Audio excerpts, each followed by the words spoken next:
And all of us are quite aware about what we see routinely, such as the demographic factors, the clinical factors, surgical factors, and other smoking and radiological factors.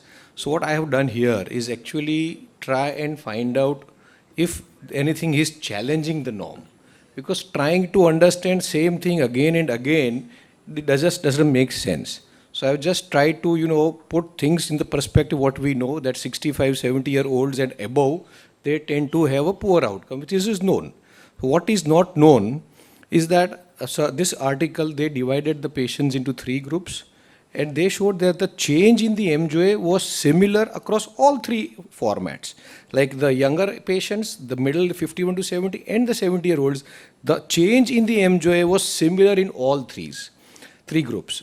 Another article who operated on 80 plus seniors showed that they had a 40% improvement in neurology, and the recovery rate was almost similar to the under 80 population as well. So these are the 2 things that tell us that despite the age, you should consider operating elderly individuals for myelopathy.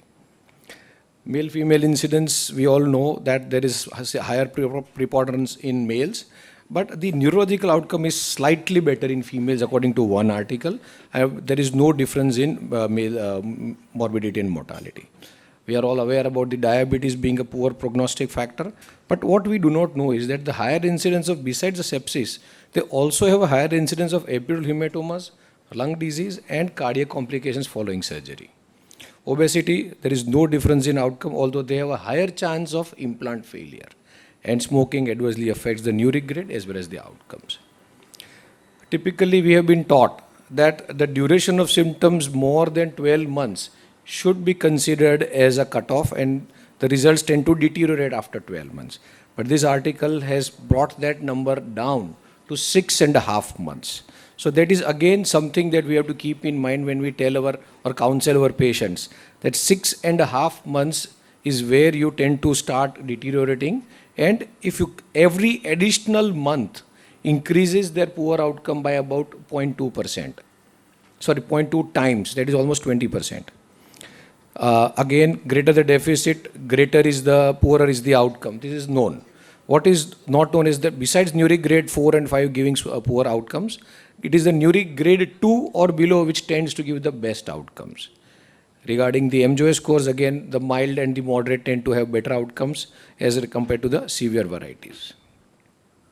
The type of approach we have seen in all our previous papers, that there is no significant impact on outcomes regarding the type of approach.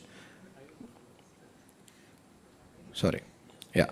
So the ISI, now this ISI is being followed up quite recently in the last 10 to 12 years, and many other different classifications have been provided, whether they have graded 1, 2, 3, and there these 2 gentlemen both are from the same institute from CMC Vellore, and they have categorized it into different categories like none, sharp, fuzzy, and then there is a mixed category as well.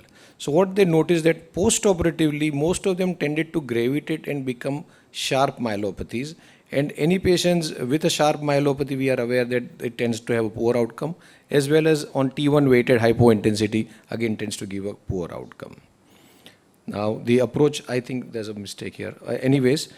Basically we are all aware about the approach, but in one article what they noted, that cervical myelopathies, the degenerative DCMs, they tended to have slightly better outcome with anterior approach, but this was not so in OPLLs or in mixed myelopathies. So an anterior approach still has a slightly better advantage over the posterior approach. Again, neuromonitoring is something that we tend to keep in most of our cases, especially the severe ones. And what should be an intraoperative guide is that you should look at the disc level, disc height above.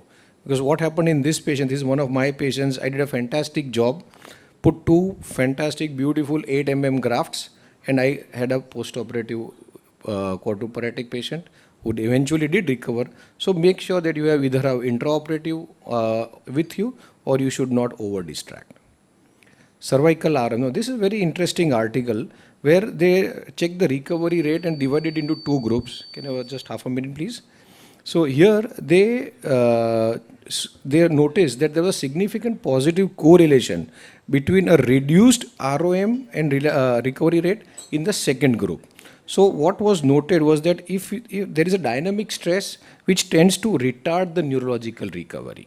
So preservation of post-operative cervical motion may not always be the best for neurological recovery.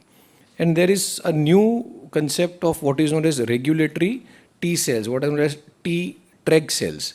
And they have evaluated the amount of Treg cells in the peripheral blood and correlate with improved outcomes in the CSM. So drugs, cell therapy, bioactive interventions may be coming in the future. So the last slide, this is again just a summary slide of what I just spoke. And this is what basically tells us about the various factors that tend to impact our outcomes in surgery, in following surgery in myelopathy. Thank you.